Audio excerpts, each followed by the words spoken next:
Hello guys! Hello para to sa lahat ng Gemini. Gemini, alamin natin kung anong messages, vibration, gabay energy para sa lahat ng Gemini. This is general reading, so pwede kang makaresonate. Gamitin mo ang iyong intuition sa panunood. Okay. Gemini, comment down below if you resonated. Mayroon bang mga Gemini dito, babae or lalaki, na medyo boring na yung pakiramdam nila? Nakakaramdam sila ng pagka-bored sa mga ginagawa nila sa araw-araw. Siguro paulit-ulit na lang yung ginagawa nila. So dito sinasabi ng baraha Gemini na get creative and excite your imagination with wonder. So ikaw lang yung makakagawa ng yan para sa sarili mo. So hanapin mo, alamin mo sa sarili mo kung ano yung pwedeng magdala sa'yo ng excitement para mawala yung boredom mo. Okay, pwedeng OFW ka or pwedeng nasa barko or pwedeng nasa restricted na situation na feeling bored ka na sa ginagawa mo.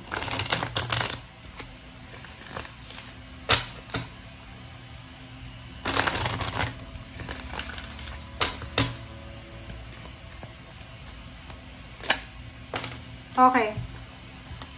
Heart chakra, number 4, heart chakra. Sinasabi ng baraha sa'yo dito, Gemini, na siguro gamitin mo yung relationship mo ngayon.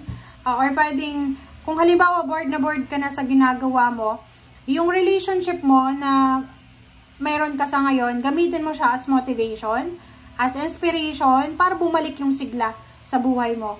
Okay? Or pwedeng may mga mahal ka sa buhay, like magulang mo, kapatid, pamangkin na po, may anak ka, asawa, live-in partner, girlfriend, boyfriend, gamitin mo sila as inspiration, diba? Para mawala yung pagka-boredom mo.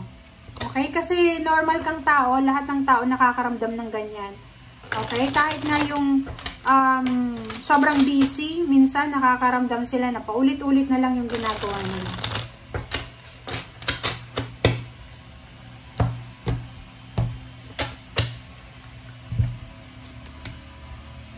Okay, Gemini.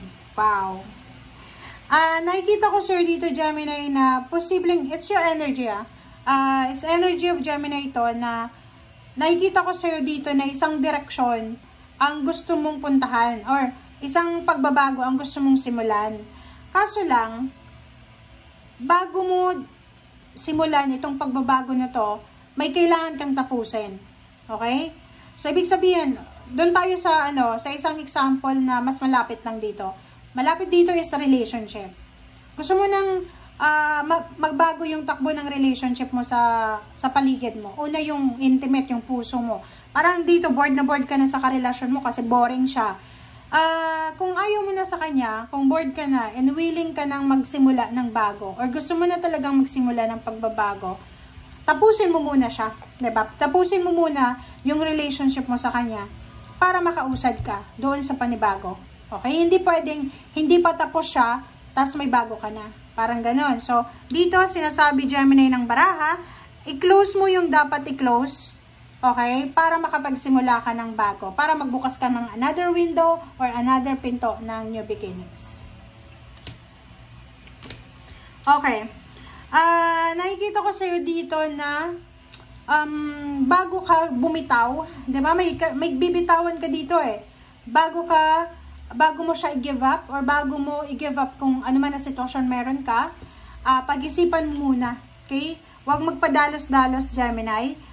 Gamitin mo yung linggong ito, 2 linggo siya. Siguro wala ka namang trabaho kung nasa Pilipinas ka, kasi 'di ba, Holy Week, or kung may trabaho ka man, pag may free time ka, gamitin mo 'yan para makapag-reflect ka. Isipin mo na eto bang gagawin ko is magbe-benefit ba to sa akin 5 years from now, or magiging masaya ba ako dito, or may maapektuhan ba ako, may iiyak ba dito sa desisyon ko, parang ganun. Tingnan mo, ikaw yan, no? Meron ditong Gemini na sobrang painful yung nararamdaman niya. Pag naboboard talaga tayo, merong pagkakataon na parang medyo ina-anxiety. Yung iba may depression na, yung iba maraming kinakatakutan. Normal yun 'di ba? So, kung halimbawa feeling mo hopeless and helpless ka, wag mong i-suffer yan na mag-isa. Wag kang mag-suffer na mag-isa. siguro may mga kaibigan ka naman, kakilala, kapamilya na pwede mong i-share yung nararamdaman mo. Kasi once na i-share mo yan, mawawala yan. Okay? Mawawala ng konti. Pero pagkatapos mo share, syempre may pain pa siya. Pero at least nailabas mo siya. Okay? So, Page of Cups, sinasabi ng baraha, maghanap ka ng tao na posibleng makakaintindi sa'yo. Sa kung ano man yan na nararamdaman mong pain and heartaches. Sa usaping relationship, nakikita natin dito na may mga Gemini na posibleng ikakasal. Merong mga Gemini na makakatagpo ng kanilang destiny. And yung destiny na yon ay posibleng yun na talaga yung maging destiny nila for life. Diba? Kasi parang may naka-destiny na magtagpo ng 20 years, tapos maghiwalay, parang ganun. So, dito sinasabi sa future mo, sobrang magiging masaya ka sa future mo, lalo na sa usaping relationship. Okay, the Sun. Ang ganda ng baraha mo, Gemini. And Ten of Pentacles. In the future then, sinasabi ng baraha sa'yo, Gemini, na hindi lang relationship ang magiging masaya sa'yo, kundi sa pera. Isa sa rason kung bakit ka magsa-celebrate in the near future, maybe 1 year from now, it's because of money. Pwedeng ma-promote ka, makapasa sa exam, makakuha ng lisensya, makapag-travel around the world, promote sa trabaho, tumaas yung sweldo, magkaroon ng maraming investment, parang ganon, or asset. So, dito sinasabi na, ihanda mo ang sarili mo dyan, Gemini, sa paparating na yan para sa'yo. Okay, so yun. So, dito sa last 2 cards na to, mag-iingat ka. Kasi ikaw din mismo ang pwedeng makasira ng pangarap mo. Okay? So, sinasabi dyan ng baraha sa'yo na, Gemini, lahat ng gusto mo makukuha mo. Lahat ng minamanifest mo makukuha mo. Ang problema lang, ikaw yung pwede din na makapagbigay sa'yo ng success. Ikaw din ang makakapagbigay sa'yo ng regrets or failure. So, nakadepende daw to sa'yo. Ang The Star tsaka 7 of Swords, mag-iingat tayo, Gemini. Ingat-ingat ka sa mga decision mo, lalo na yung mga goals and dreams natin sa buhay. Kasi minsan, sa sobrang aggressive ng approach natin sa buhay, nasisira na yung discarte natin para sa future. So, ingat-ingat ka. Ace of Rods, sinasabi ng baraha, ingat ka sa relationship, ingat ka sa third party, ingat ka sa mga bagong individual na pwedeng pumasok sa buhay mo para i-tempt ka sa usaping relationship. Yun lang, kailangan mong pag-ingatan yon. Ingat ka din sa mga unrealistic goals mo, unrealistic dreams, dahil posibleng sinasayang lang yan ang oras mo.